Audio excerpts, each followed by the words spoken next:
and welcome back to a brand new Nostalgia Bait episode. Today, we are talking about Marvel again, but this time, Phase 3. Believe it or not, the again was like deeply sorrowful. You can hear the voice of my good friend Cooper Britton, co-host of Nostalgia Bait, as always. This is a big one. So the unique thing that we're doing this week, not to sort of throw a curveball, we've never done this before. We're doing something brand new. You can't say we're out of ideas. Another ranking, but with a twist. With a twist, though. The twist is that there are too many films to talk about in one. There are 11 Phase 3 Marvel films to talk about, and we want to take our time to do that. Now, Nostalgia Bait episodes are usually an hour long, so we debated, do we do a long episode, or do we do what we're doing, which is split into two parts. So, part one of this episode will be seen right when you're watching it right now.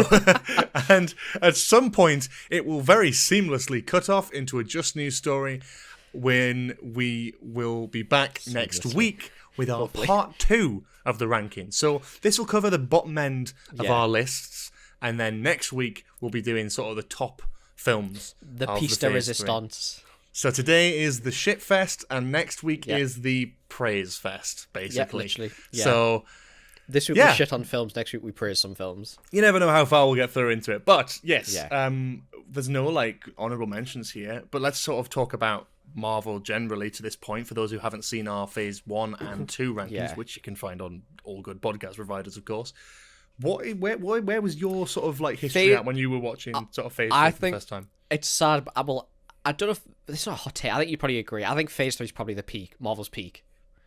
Yeah, I think probably. I get, because we've already spoken about it. It was around about Phase 2, late on Phase 2 was when I kind of started to properly get into it, and then going into Phase 3. Phase 3, I was fucking locked in, lore memorized, all that kind of shit. Going into the Infinity War Endgame kind of era. I was so locked in. I said this to you before. Most of these movies, I'm 90% sure I saw them in cinemas. There might be one or two that I didn't see in cinemas, but the most of them I did, and especially in order as well. I don't think I saw many of these in cinemas, and I have my reasons for that. Basically, I was never a big Marvel guy. That's the truth of it. I was always more of a DC guy. So, admittedly, when it came to Marvel, I wasn't that interested in the characters or the history. I'd seen Avengers. I'd seen a few Marvel films here and there, but the one that I wanted to see, because I was always a fan of growing up with Spider-Man, so I did tune in for Civil War, and I'd seen the Avengers films. I saw Civil War, but then I just didn't watch anything. Two Spider-Man movies in this phase alone. And three. 5 films that Spider-Man are in.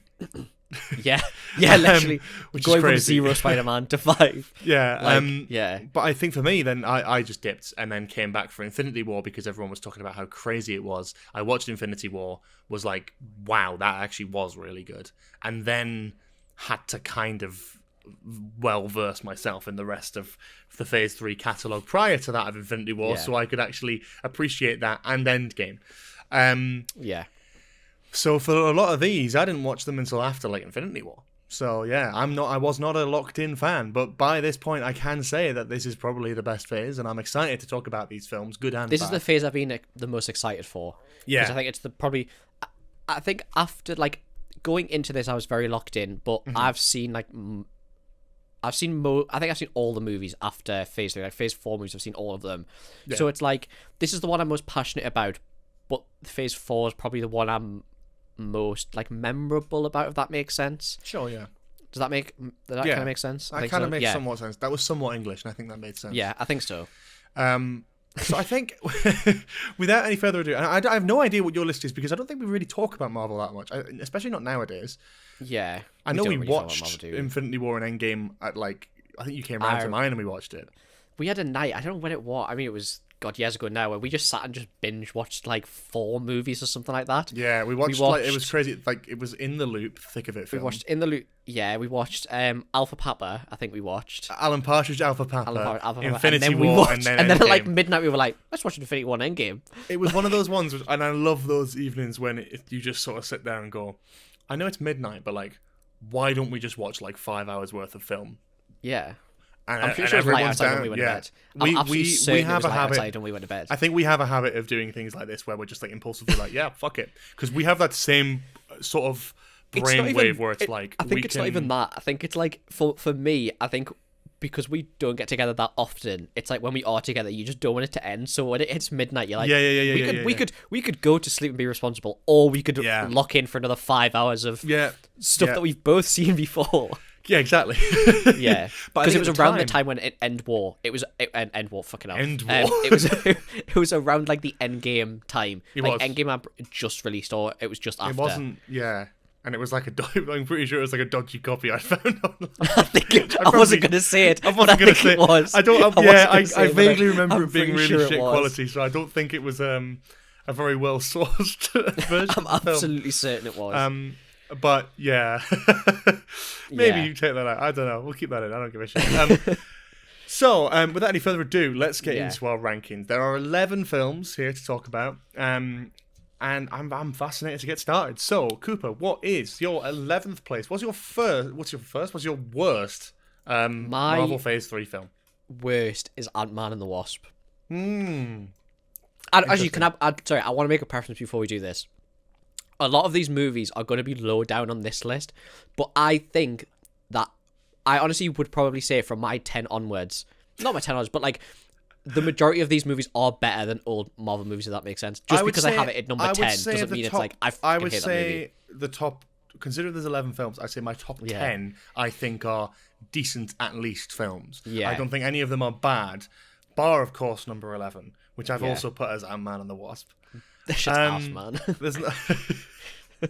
It's just really bad, isn't it? Like, the first Ant-Man was solid and unique and Ant-Man 1's so good. I love Ant-Man 1 so much. Ant-Man 2, I've never seen Ant-Man Quantumania. You've not seen Quantumania. Are you going to watch the films that you've not seen when we do Marvel Phase 4? I'm going to have to, aren't I? I can't really avoid it. I can't wait for you to watch Quantumania. I know. I'm going to have to fucking watch it, unfortunately, because I'm locked out of Marvel now. I was like... I saw one too many projects where I was like, I don't really vibe with this, and I just stopped. And I tell you where I stopped? After watching episode 1 of Secret Invasion. I watched episode 1 of Secret Invasion, didn't watch the rest. I didn't watch the rest of Marvel. That's where my line was. Ant-Man and the Wasp, very unmemorable, but what I do remember about it is it's basically the worst of the Marvel humor that I've grown so much to despise. It's like the worst of that. It's like all of the worst of Marvel's fucking humor in one package of a film that I don't think does anything more than to serve as a plot point for Endgame. When did this come out? Was this between or just was this? I can show you. This was in between Infinity War and Endgame. Really? So that's Infinity War came out. Is that true? April. Yeah. So Infinity War came out April 27th, 2018. Mm-hmm. Then Ant-Man and the Wasp came out in July, and then in March next year, Captain Marvel came out, and then we had Endgame. The fact that this followed Infinity War is crazy, because I think that did it no favors. It's not a good film. Do you know what's mad though about this movie, right?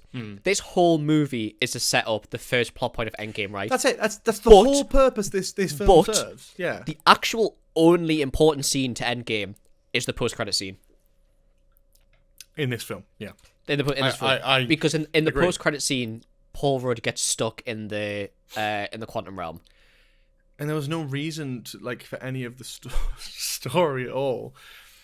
I understand the rescuing of the wife, of Hank's wife and stuff like that.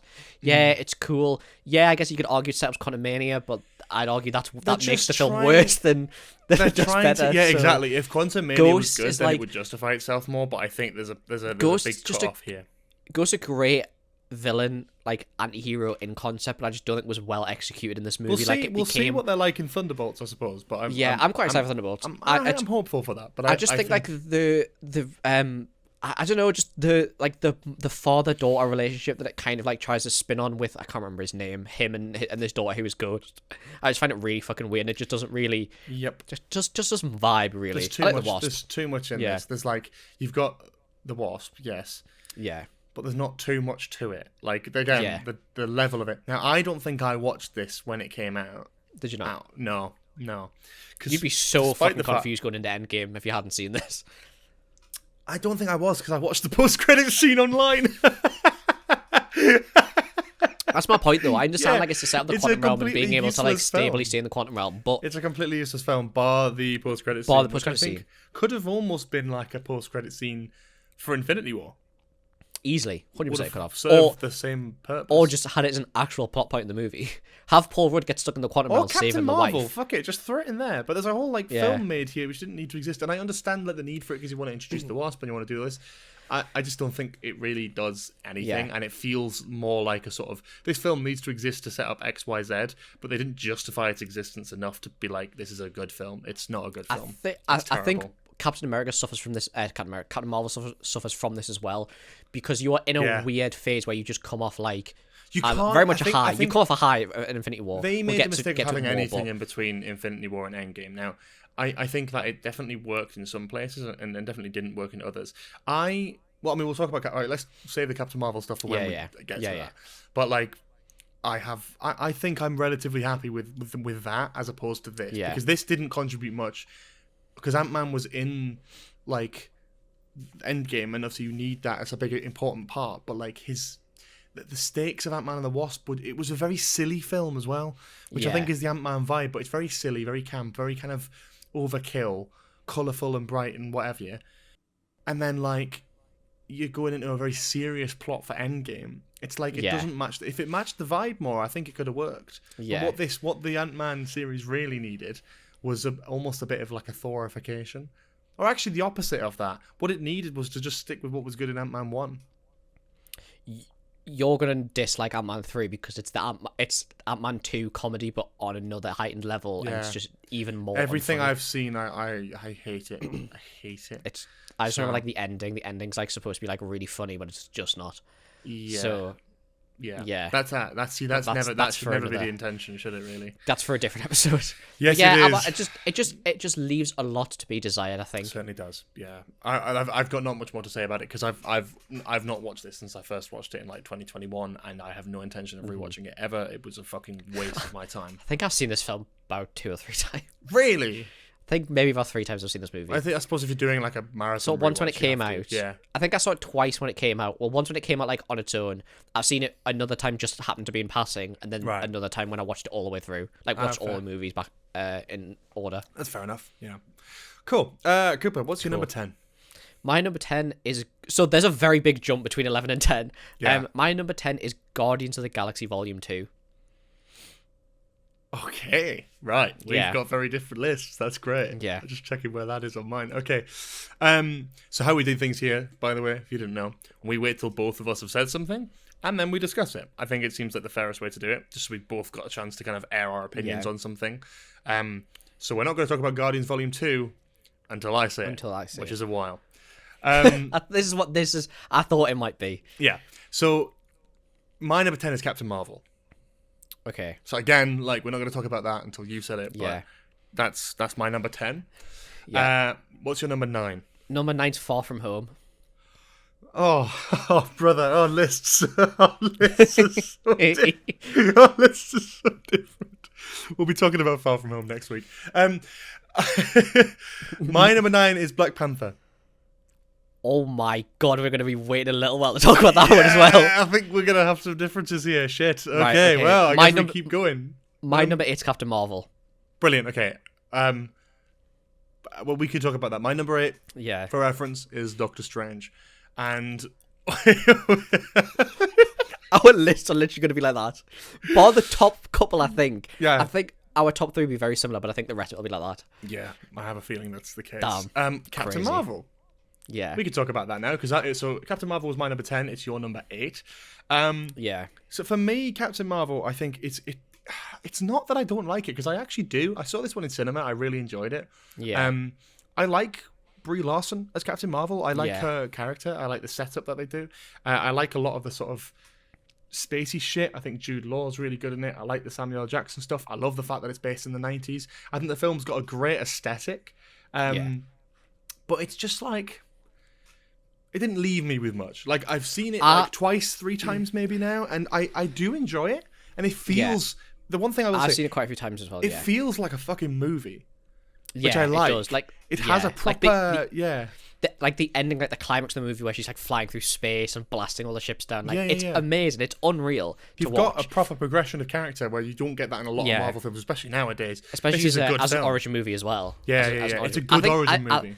I like it as an origin movie. I think it's got a good. I love the storyline for it. I like the character development, like you're saying. I like the nods to like future stuff and stuff like that, like characters. Obviously, I think one thing that it doesn't let it down, but I think it's. Again, it's something that I'm gonna watch just a shit movie anyway. But I think one of the things that lets Captain Marvel down is it's released at the wrong time. I think if its release had been pre-Infinity War, I think it would have, in people's eyes, it would be. You'd see it as like a better movie. But when you think about it, like coming off the back of Infinity War and then having this post-credit scene that is a setup for Captain Marvel, but Captain Marvel's a setup for Endgame. It's like this weird like juxtaposition kind of thing. I disagree. I think, and my only thing that I disagree with here is that I think it's perfectly placed because I don't think it would be fair to the character to because we don't know how it would have done. Captain Marvel was hit with a lot of criticism from certain people, and this was the same around the time. This was around the time of like Jodie Whittaker being cast as Doctor Who as well. Like it was a little bit of an era where you had a lot of like neckbeard YouTubers who were just basically criticizing it because it was a woman leading it, right? And I think you put that before Infinity War, and this is only going off what I've seen with Doctor Who and other stuff like that. Yeah, you put this before Infinity War. Infinity War comes out, has no mention or reference to Captain Marvel in it at all. Everyone suddenly goes, oh, the film failed, the film bombed, they don't want to use the character, and she might have had a reduced role in Endgame. I think releasing this so close to Endgame allows it to be inserted into the story at a pivotal point. Captain Marvel doesn't show up until the first act of Endgame, so from a story perspective, it does, in my mind, make sense to release it here as opposed to before Infinity War. I like that element. I think there's just...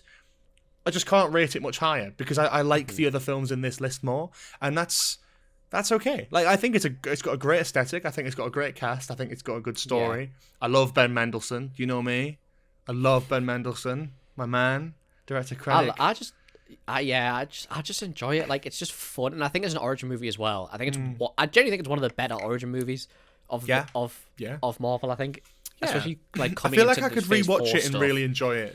No. Yeah, it's one of those movies that you rewatch. Like, it's not the most it's not the most important. Like, yeah, it's got stakes, but like, it's just a nice little insert. And especially when you watch it, if you're gonna watch them in order, you watch it right at the start, which I think it's quite a nice movie to start on. If that makes sense. Is it the first? No, it's the second movie, isn't it? Yeah. So, have you seen the Marvels? I've seen the Marvels. I fucking love the Marvels. Okay. I really enjoyed the Marvels. I've never seen it. I really enjoyed them all because I enjoy. So I don't know. It's just called. Well, did you watch WandaVision? You watched WandaVision, didn't you? I've seen WandaVision. Yeah. Do you know the what's her name? Her best friend's daughter in this movie. Yeah, I know the characters and stuff. Rambo. Yeah. Monica Rambo. Yes. Maria Rambo, something like that. Something like that. Yeah. Well, she becomes a superhero. Yeah, I know. Yeah. She's got different names. That happens in Moonlight. Yeah. So in the Marvels, she's like a main character. Yeah. So it's her. Miss Marvel, which I love Miss Marvel. I absolutely love Miss Marvel. I think this is my problem. Is I didn't like Miss Marvel that much. I loved when Miss I watched Marvel. it. I didn't get it that much. I didn't really vibe with it. And then Monica Rambeau's character, who it's either she's got like 3 different names in the comics. I know her as Spectrum, but I don't think that's what her name is in the MCU. But I can't for the life of me remember what it is. But it's a good film. I really enjoyed it. I absolutely loved it. So maybe I need to watch that then. Yeah, I like the trailer. I was at a point where when that came out, I was done with it. There's a moment in it where it's very much Marvel humor, but it's not as bad as some other Marvel humor bits. But the rest of it's like really fun and really like just high energy. Like seeing Miss Marvel's like reaction to being maybe that needs Monica to go on my watch list at some point. I think. You'll have to watch it for Phase 4. So true. Yeah. Yeah.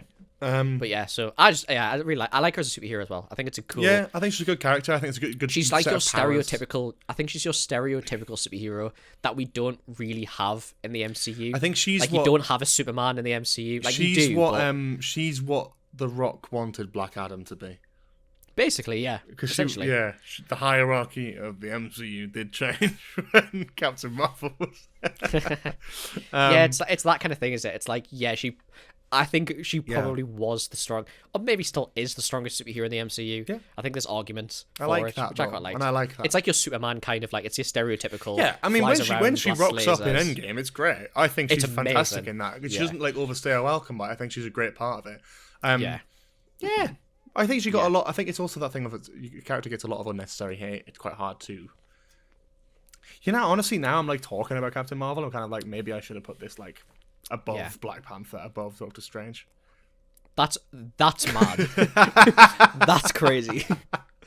Okay. So number 7. What was your number 8? Sorry, My number 8 was Doctor Strange. Doctor Strange, and your number 9 was Black Panther. Yes, it was. My number 7 is Spider-Man: Homecoming.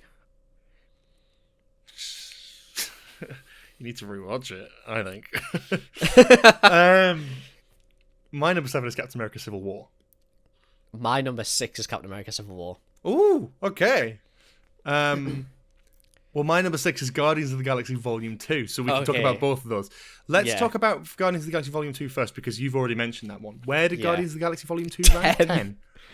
I'd like to preference it's a lot better than Ant-Man and the Wasp. 10th. You still 10th. give it. Yeah, okay. Okay. Yeah. Yeah. So where your Captain Marvel was. Yeah. Yeah. Yeah. Checks. So for me, it's Yeah. number 6. I'll let you talk first. Go on. Okay, so I like this movie a lot more than I used to. Let's preference that. When I first saw this movie, I Still 10, fucking hated this movie, right? Because Okay. in my head, Guardians of the Galaxy 1 is one of the I genuinely probably like top 5 of all Marvel movies for me. And I think when I first watched it, my expectations were so unbelievably high for Yeah. Volume 2 that I was left unbelievably disappointed for Volume 2. Mm-hmm. And I didn't watch this movie for years because I was that disappointed. Yeah. Until I went and watched the rewatch, and we'd had a conversation along the line of you saying it's a lot better when you rewatch it. And it's a lot better now. I think it is a good movie, but for me, I can never put my finger on it, but there's something in it that I just don't vibe with it, you know? Like I like the ego stuff, and I like kind of the like eternal kind of setup, like but I just don't vibe with it, you know? Like it's just I just don't vibe with it. Don't get me wrong. Please Guardians stop 3 is saying that. fucking incredible. Guardians 3 is fucking incredible. Like to the point where even though I don't like Guardians of the Galaxy Volume 2 as much, I would say the Guardians of the Galaxy trilogy is the best trilogy in the MCU. Easily. Easily. Not even close. But there's just movies that I prefer for this. Like I just don't like. I still to this day, like, even though I do like it so like night and day compared to what I used to, I just don't like fully enjoy it, if that makes sense. Yeah. But I can never put my finger on it. It's the ego stuff. I just don't really like the Star-Lord kind of you're a son of a god kind of thing. Like, yeah. So when I first watched Guardians of the Galaxy Volume 2, my expectations were unbelievably high, and I hated it. I really didn't like it. So I have a very similar experience to you with that. I think a lot of people do. This came out in 2017. Yes. So I was 16 when this came out. And I think what I expected from it was to capture the vibes of the first while sort of going bigger and bolder and more exciting. And actually kind of a bit funny and a bit out there and a bit zany. But what I wasn't prepared for, I think, at that age was something a lot more emotionally that's rich in character development. So when I sat down to rewatch this, I was dreading it, and I rewatched it, and I loved it. I thought actually, and I will probably maybe this will change having rewatched both of them because I haven't watched them in a long time. But if I, as it stands, I do prefer this film to the first. Really? I do, because I think Wow. the first film is brilliant, and I think it shattered anyone's expectations of what that film could be, and it's brilliant. But this is another level, I think, of cinematography in terms of like ideas and like the story, not just the story, but like a lot of the space ideas I really like. There's a lot of like new stuff there, a lot of world building. The stuff with Igor, I love, and I think it really. It develops on what the first film sort of the natural next step from the first film, which is to explore more of Peter's heritage. We never knew who his dad was, and in the comics, his dad is a fucking planet. So it's like, well, we've got to kind of explore that now, and yeah, it's a good way of doing it. I think it was the natural next step, and I think the underlying theme of the whole idea of like whether family is about, it's still a question. He's always wanted to know who his dad is or whatever. Yeah. And he'd always said it's like about blood, and that's who his dad is, but it's about found family, and his dad, his real dad, his proper dad is Yondu, right? And that's the story really for him. That's his arc, his understanding that's his real dad, really. He's the one who's raised him. That's his dad. And it's all about that adoptive found family stuff that I really like. And I think it also lends itself into the overall theme of Guardians of the Galaxy, who are all dysfunctional people who have lost their family. Gamora's lost her sister, really, in a way, and her dad, who is a fucking psychopath. Drax has lost his family because Thanos killed them. Rocky. Sorry? That's been a few years. Do you know what? That's a great cameo. Because I'm thinking I'm thinking Beatles. There's a song called Rocky Raccoon. And I'm thinking there's something in that I've got that wrong. Rocket is, like, as we find out in the next film, is also grieving like his own losses. Yeah. Right? So it's like that idea of family not being blood, but being like that found family, that adoptive family, I think is such an important underlying thread for the whole of the Guardians of the Galaxy. This is not just about trilogy, him. isn't it? Yeah. So for me, I think this film, as time goes on, gets better and better. And I think I want to rewatch the trilogy just back to back. I'd love to. I think this is really good, and I think the cinematography is a step up from the first. I think a lot of the ideas are a step up from the first. I think they were definitely restricted with what they could do with the first Guardians, and it worked so well for that. But I think this is another level in my mind, and I think that's why I enjoy it so much. But yeah, that's fair. I think I hold the first one. I do still enjoy the first one, but I think it was so groundbreaking when I first watched the first one. Like we spoke about when we spoke about it last, but it was like it's just so like out of left field. And I don't know. I understand like that, and I think as a trilogy, like it raises it up again. But I don't know. I just don't like. There's just other Marvel movies I'd rather see. No, I'm the same. I think it's not the most rewatchable one, but I think it's one of the better ones. That's my. Yeah, that's my hot take. So what was the other one we mentioned then? Civil War. So Civil War was my number 7. Civil War's your number 6. So that's my number 6. So we're very close on that one. Yeah. I'll kick this one off because I think you started the last one. I really like Civil War, but I don't love it. And I think my problem with it comes from when I first watched it in cinema. I really don't give a shit about Marvel, or at least I didn't at the time. It's a great thing to say in a podcast about Marvel. I did not give a shit. And when I watched this, I watched it really for Spider-Man. I didn't really care about the intricacies of the politics. I did. Yeah.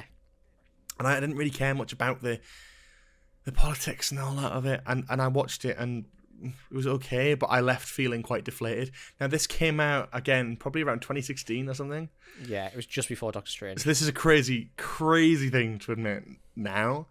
But at the time, like, I was very much more into DC because DC was starting to pop off. And I was like, I was walking around being like, Suicide Squad is a great film, Batman vs. Superman is a great film, and Civil War was ass. Whereas now... oh my goodness. That is what... That's but the thing is, I am a Batman guy. Like, I always have been and always will be. Like, Batman and Spider-Man are my two, right? My two. And I think seeing Batman on the big screen was like a crazy experience for me. Seeing like the Joker on screen in Suicide Squad was a big thing for me. Now, like in hindsight, I think about a year later I watched it again and I was like, yeah, this is actual shit. This is like hog shit. And now I look back and I'm like, I hate all of those films, to be honest. I really don't like them. I was about to make a horrific comment being like seeing Batman and the Joker on big screen for the second time, but I'm not what I was about to say about Marvel, but Spider-Man's on the big screen for the third time. Yeah, and but I enjoyed that. So glad I thought about that before I embarrassed myself. But I enjoyed that, like seeing Spider-Man, right? But it's not a Spider-Man film. That almost was what I was going to see it for. Do you remember all the trailers and stuff? Like the big thing was seeing Spider-Man in the MCU when he comes out with the Captain America shield. Yeah, that was the big thing, and I was very excited for that, and it was okay. But it was a good part of the film, but it wasn't like a big part of the film. And I loved it for that, and I enjoyed it, but I just wasn't bothered about everything else. And I hadn't, at this point, when I watched Civil War, I also hadn't seen Winter Soldier. I hadn't seen, like, a lot of the setup. I'd seen Age of Ultron, which is the main bit of Age of Ultron's admittedly. the big setup one. But I think, like, stuff like Falcon, I was like, who is this guy? I don't care. Like, like Bucky Barnes, I was like, who is this guy? I don't care. Who's this man? Who are these people? Who is my man? Who are these people? And I love Civil War because it's Civil War not unintentionally, but like it holds such fucking massive stakes for the rest of the MCU. Yeah. Like that and Ultron, all the shit to do with the Sokovia Accord is so massive for the MCU. Like post this kind of era, and it's only just being resolved now. Kind of like it only kind of got properly resolved in like She-Hulk, and like the new Captain America movie I think might have a reference to it. Oh yeah. So it holds massive weight. Civil War is Endgame before Endgame. It is. And I for think the reason of seeing everyone on screen, like seeing all these characters on screen, seeing Black Panther, seeing like you get so much shit from this movie. But this is the thing with like, it, right? It's like, oh my god. Now I like it more. Yeah. I don't love it because I don't think it's the best made film of all time. I don't think it's better than Winter Soldier, and I don't think it's better than I don't think it's better than Winter Soldier. Infinity War and Endgame. So I think as far as the Russo brothers commit, like inclusion for the MCU, I think it's probably one of their weakest films in the MCU. Now, I think it's good. The film is good. I enjoy a lot of the elements of it. I enjoy like Black Panther. I enjoy seeing Spider-Man. I enjoy seeing everything come together. And I think Zemo as a villain was great. Yeah, I like. So good. It's good because I also like the part of it because it's like. It's the first Avengers, like, really, it's more of an Avengers movie than a Captain America movie. It's a darker Avengers movie. It's a darker, like, more serious. But you needed it takes that, the dark aspects of Captain America, but applies them to everyone else. Which, I'm not being yeah. funny, a dark movie being the first movie that Spider-Man's into the MCU is wild. Like, it's clever, but it also, I like the juxtaposition of it. It's like, Spider-Man doesn't really know why he's there. Like, he's just there to beat the shit out of Captain America, but, like, doesn't fully understand. My thing that I love about stakes. this is, like, this is. Like, you couldn't have Infinity War be as good as it was without this film. Yeah, 100%. This film lent itself to that. And I think that's what's so important. In my eyes, that's what's so important about it. So, yeah, I'm very... It's like it's an honorary Avengers movie. That's kind of how I say it. Yeah, 100%. In a good way. Like, but it has the, like I'm saying, like, has the darker tones of the Captain America trilogy. Mm-hmm. Or whatever the fuck, what do you call it? Quadrilogy? What the fuck would you call it? Quadrilogy? Yeah. I guess you'd say that. Are they doing? Is it another? I don't even know if it's another trilogy. Are they doing another 3 Captain America? I think they're doing another. They've got a Captain America 4, but I don't think they're doing another trilogy. They probably will. Because there's no way we're getting 2 more Thor movies. Oh, the more I think about it, the more. Oh God, no, I beg. God, no, I think I'd rather throw myself off a cliff than watch 2 more Thor movies directed by Taika Waititi. But we'll get to that. I beg. Yeah, that's for another phase. Well, is it? Yeah. So wait. Okay, keep going. Yeah, I guess we can kind of maybe leave that there. I love Civil War. It's so good. Number 5. What's your number? My number 5 is Doctor Strange. Interesting. Okay, because my Doctor Strange was number 8, so we can talk about that. Yeah. My number 5 is Thor Ragnarok. Okay. Yeah. You have to wait a little while. Yeah. Let's talk about Doctor Strange. Yeah. Cook. I fucking love this movie. Doctor Strange, again, I think Doctor Strange is one of the greatest origin movies in the MCU. And I feel like I say that about a lot of origin movies, but Doctor Strange has the same source that Guardians of the Galaxy does, in the fact that I hadn't heard of Doctor Strange before the movie came out. Same. So I kind of went into Doctor Strange completely blind, which was really, really nice. And like I said, I knew like the magic shit and like seeing the trailers and stuff, but I absolutely fell in love with Doctor Strange as a superhero when I first watched it. Like, the setup for like having the Time Stone and the Eye of Agamotto and stuff, the setup towards Infinity War Endgame is great. Love that. Benedict Cumberbatch, fucking S tier casting for Doctor Strange. Good casting. It is for good Stephen casting. Strange, unbelievable, like unbelievable. It expands the universe in a nice sense. I also think the CG is fucking like really good in this. Like the magic CG and all like the graphic effects and stuff of the magic and all that's fucking amazing. Wong, S tier character, like genuinely one of the best characters in the MCU. I don't care what anyone says. And setting up like the Sanctorum, like it expands the city more, which is nice. Like you have the Stark Tower, you have all that kind of stuff. It just adds another depth to that city. If that makes sense. Yeah. This movie's fucking kooks. Like it's so good. It does. It's so low on my one because I don't think it left a massive lasting impression on me, but there was a reason for that. 10 minutes of Doctor Strange saying, Dormammu, I've come to bargain. Like, it's meme heaven. Dormammu, I've come. Oh, man. I forgot about those memes, man. They were great memes. Dormammu, I've come. So good.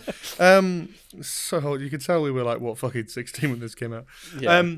I think that the reason this didn't leave a lasting yours? impression... This is 8th. 8th, okay. A bit lower down. For me, I think the reason I didn't like this as much is because my first impression of Doctor Strange was in Infinity War. Ah, okay. So I hadn't seen this film, right? Wow. I didn't give a shit about Marvel, right? As I said at the time, I kind of after Civil War, genuinely, Civil War happened. I thought, okay. I watched Homecoming, and then I watched Guardians 2, and then Infinity War. That's all I watched. I think I didn't watch Black Panther at the time. I didn't watch Doctor Strange at the time. I didn't watch. That's mad. That's actually Ragnarok. mental. I didn't watch Ant-Man and the Wasp. Yeah, I didn't watch many of the other films in this. And I think that one slipped under the radar because I just didn't care. I think I have fucking wizards and magic and shit. But then I watched Infinity War and I was like, God damn, these guys are cool as fuck. And I was like, why is there some other guy? Like, I was like, oh, Doctor Strange. I kind of guessed he was like the magic guy, but there's like another guy who's this man's? Who's that? And I was like, oh shit, cool. So then eventually I got round to rewatching it, obviously. Well, I'm watching it, and I was like, yeah, this is good. But I think the weird thing about Doctor Strange is I quite like him weirdly more in the Avengers films because he's established. And I think the one thing I was kind of annoyed watching Doctor Strange is I had to see him be an absolute fucking arsehole for half of the runtime to learn his lesson to become Doctor Strange.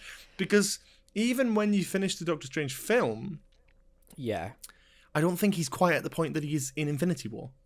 No, he is still. There's development off screen, and I think that's good.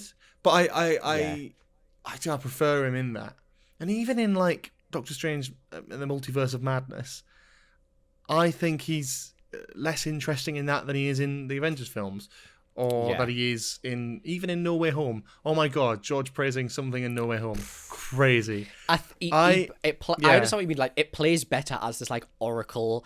Like, yes. Mysterious. Like, the Oracle character that people go to. There's a mystery. That's what he plays well as. Yeah, he plays well as the mysterious guy. I like seeing it from the main perspective. Character, I like seeing it from the perspective of all the other characters who have never seen this guy, and they're like, "Oh my God, this guy's fucking intelligent and whatever." Yeah. But like, for me, when I watched this film, I was like, well, okay, but I get to see, I find out what the mystery is, and I see it. That's Stephen Strange, but that's that, and there's nothing else to it. Yeah. For me, I was like, that's okay. There's the mystery. There's the answers. That's everything I needed. Cool. Bob's your uncle. Doctor Done. Strange also has one of my favorite job roles in a Marvel movie, which is the magic choreographer. That there is a person who gets hired to design the moves that he does with his hands to cast the spells. Very cool. And there's like an actual like you can watch behind the scenes of it's like, oh well, if he's doing this kind of spell, he does like this movement with his hands, or he has like he puts his fingers up and stuff like that. There's an actual like lore behind it. See, that this makes guy's me come not up with. want to be in it. Like, if I was gonna ever be like a superhero in like play a superhero in a film, I'd not want to be a magic one. I couldn't be fucked with trying. I couldn't be fucked with like doing like a perfect take as an actor. I had a motor one when he like. I like that, and I could not be fucked to do a perfect take of something. Only to go, only for someone to go. Actually, you did that finger slightly wrong. I'd be fuck off. I couldn't imagine handle having like it. Can you imagine having like a really emotional scene? Like you're like, imagine you're like you're killing like Wong, right? Like a complete hypothetical situation. Yeah, I'm you're playing me. Doctor George Strange. Sheard is murdering George, Wong. right? You're playing Doctor Strange, right? Imagine You could have been fooled. Wong. That's true.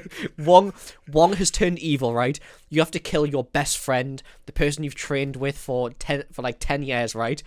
And you do this heart-wrenching take, like amazing, 10 out of 10, the best acting, like Oscar-worthy acting, and someone going, you did the wrong hand movement. Yeah, that's the worst thing in the world. I'd show them the wrong hand movement around their fucking neck. That's awful. I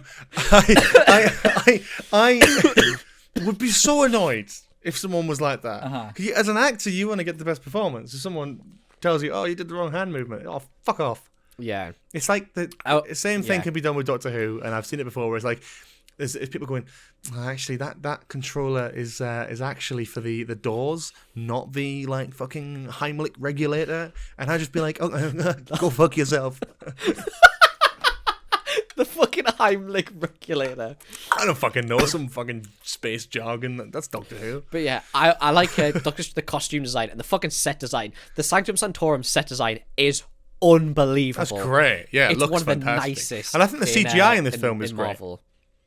Oh yeah, the CG. Like I'm saying, like the CG for the magic and stuff of this movie is unbelievable. Yeah, my criticism. I don't care about the villain. I love Dormammu. yeah. No, Mads Mikkelsen. Who's he fucking playing? What's that character? Love Mads. Don't get me wrong. I love him. But what does he do in this film? He's the one that's trying to like end the world, isn't he? And like open, like it's like the dark dimension. He's trying to interconnect the dark dimension with the, with like our universe, I guess. Yeah. Yeah. He plays Caecilius, I think. Caecilius? Yeah, that rings a bell. That rings a bell. I don't know. It's just not for me. I think I enjoy the film, and as I've said, all of the top 10 for me, I think are decent films. I think this is a good film. I think it's an 8th place, but it's a good film. Like, I enjoy Civil War. That's 7th place. Amazing origin movie. I think it's a great origin movie. I don't know. I don't know if I prefer Multiverse of Madness. You know. It's a hard one, you know, because I need to rewatch Multiverse it. of Madness, I've like been like that, like up and down Multiverse of Madness, but like in my I mind now, loved like, it in really a way because because I love the direction. I love the cinematography of that. A lot of people take the piss out of it, but I love it. Part of Multiverse of Madness that I don't like, and again, we'll get to it when we get to it. But like, I don't know. I think with Multiverse of Madness, I think you miss out on a lot of like the mind bending shit that you get with Doctor Strange's origins. Like, you know, when he fucking gets like pushed out of his body, and like it almost Multiverse of Madness takes it like too far, if that makes sense. Yeah. Like, I like the like when he goes to the fucking temple in Thailand or wherever it is and gets fucking pushed out of his body and like all that kind of stuff. I love all that. I don't think anyone can The criticize how much they love that shit because it's great. Yeah. I'd eat that shit up any day of the week. But I think it's I don't know. I just sort of think I don't know. It's not that there's anything missing. It's not that I don't like any of them. It's just that I'm like, yeah. There's an actor in Doctor Strange called Tyrone Love. What the fuck? Why is that funny?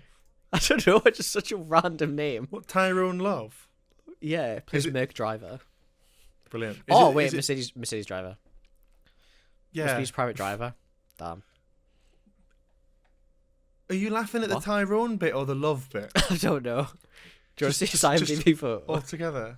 Might be funny, actually. Hang on. I don't know if this is... Yeah. I mean, this is definitely staying in. But, like, why is this something that you found hilariously funny? This makes me laugh. It looks like a mugshot, to be fair. Brother, this is a real man with a job. Is he in the film? He's a Mercedes driver. Is he in the film? Yeah, apparently he's in the film, yeah. Damn. So he's... This poor man, probably being paid minimum wage by a shit studio. And you're now sat here, many years later... slagging off Tyrone Love. Tyrone Love, yeah. My question is, what else has he been in?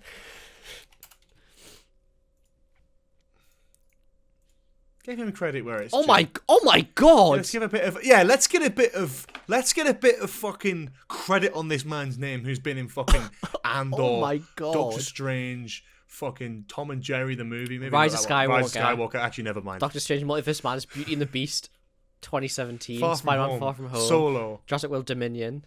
Rogue One? Last Jedi. Damn. Yeah, bro is an absolute fucking king of, like, extra work. Yeah. It's all uncredited. So he's absolutely cooked, because yeah.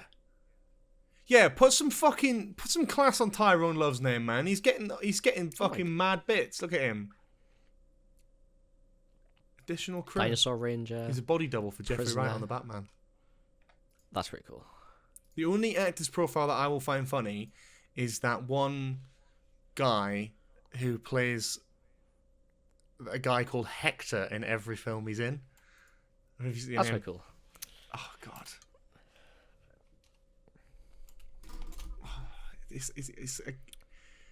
What's his fucking name? This is getting kept in because this is great. This is a great little just sub like bit. It's a bit of a rest in the middle of all the rest of the slander. What's his fucking name? I can't remember. It's his name is Noel Albert Guglielmi. I've not pronounced that right, but he's called Hector in every film that he's in. So if you look up his like Wikipedia, what's his name? Noel Guglielmi. I don't think he actually is called Hector and everything, but he's. I think I do know. I know him. Yeah. Maybe he isn't called Hector and everything. I thought he was. Damn. Maybe it was a fucking meme. No, he's called Hector in a few things. I don't think it's every. Yeah. Who plays Hector in 11 different movies? Okay. Yeah. Oh dear. Anyway, that's moving on from that. So yeah, I mean, we've kind of come to the end of our first part, I guess, of this discussion. Crazy. Wrapping it up beautifully by talking about Hector. Of course. I feel like I'm on, oh my God, like Who Wants to Be a Millionaire, when they're just suddenly like they start the questioning and then they go, oh, time to stop here. We'll see you all next week. Yeah. I feel like that. I feel like I'm that. Yeah, like everyone's just just getting into it, ready to talk about all the big boys, and I just go, hang on, let's talk about shit. Pause. Quite literally. Stop there. With our Just News story, which is frozen excrement dropped from plane crashes through house roof. There's no way you've picked this story. Have we done this? No. Have you I saved have it a for a future story episode? No. Oh. Wait, what? So. Well, hang on. Is it better to tell your story first and then get into it? I'll tell my story first, right? Okay. When we first started the podcast, right, I almost picked this news story as a Just News story to use really early on, right? Oh my God. Right? To the point, bearing in mind, I'll find out my iPad. I spent about an hour trying to work out what the velocity would have been and what the force would have been for the shit to fall out of the plane to go through the roof. Like, hand on heart, dead serious. I was in physics. I was at uni. Yeah. Oh, sorry. Yeah. But why did you not do it then? Because I couldn't work it out. I was like, oh shit, I just can't be arsed. So you didn't even but I've got it story? somewhere. Oh, yeah, I've got it somewhere.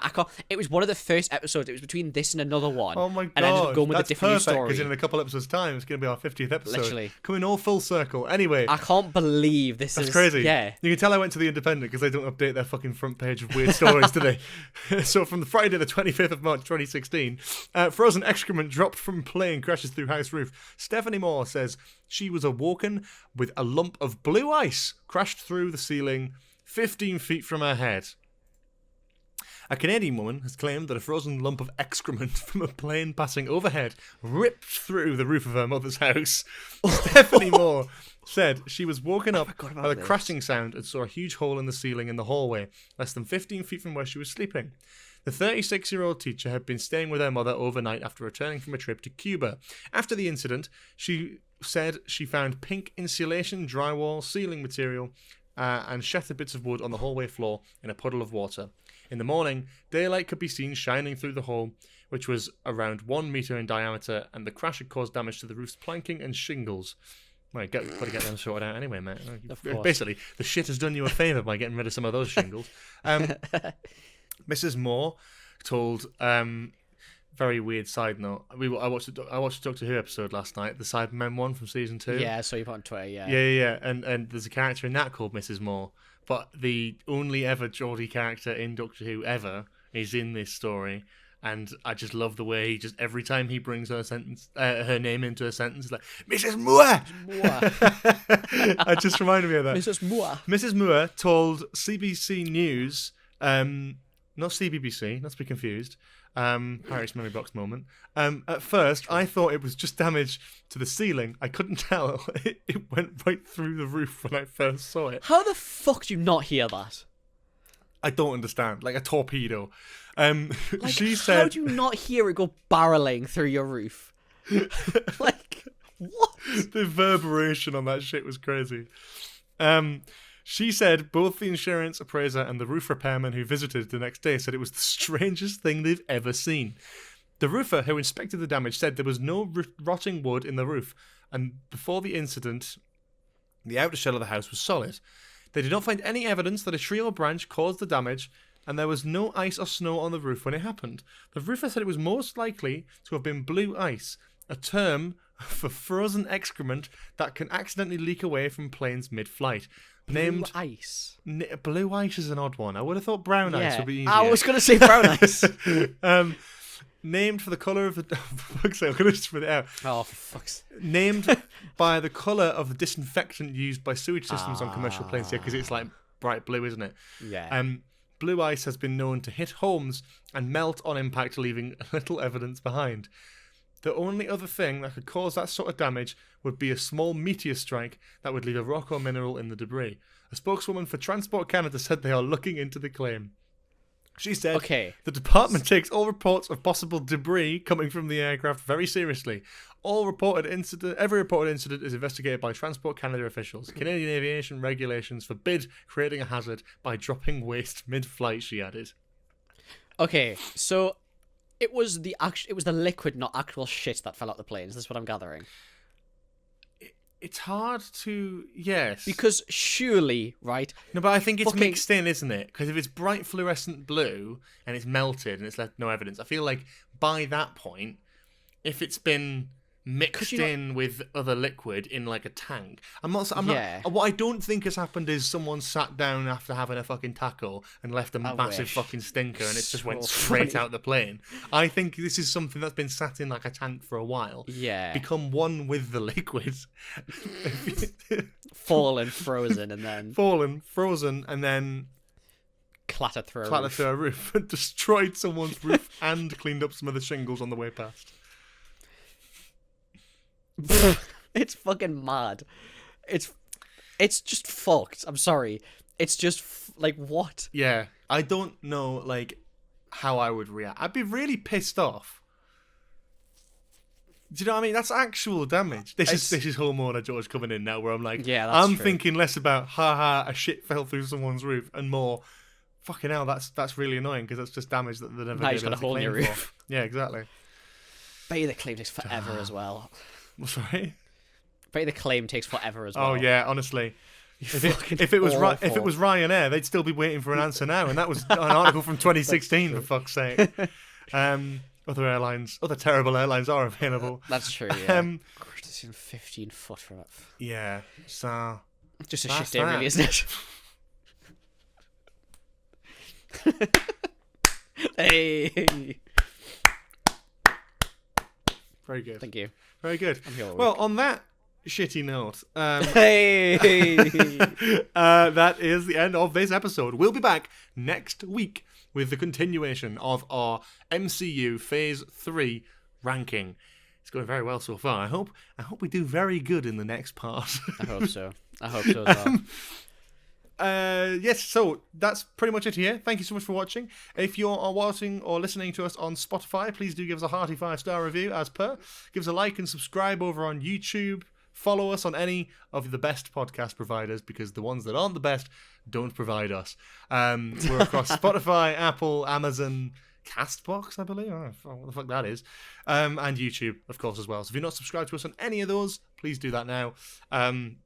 Or else. Or else we will throw shit through your roof. Blue as well, on brand. Blue. Oh, that's true. That's true. You can follow us on TikTok, Instagram, Twitter, And yeah, that's pretty much it, I think. I think that's everything. Have I covered everything there? It's been a while since I've done one of these. Yeah. Wonderful. I think so. Thank you so much for watching, and we'll see you all next week with the remainder of our MCU Phase 3 ranking. See you later. Bye-bye. Bye.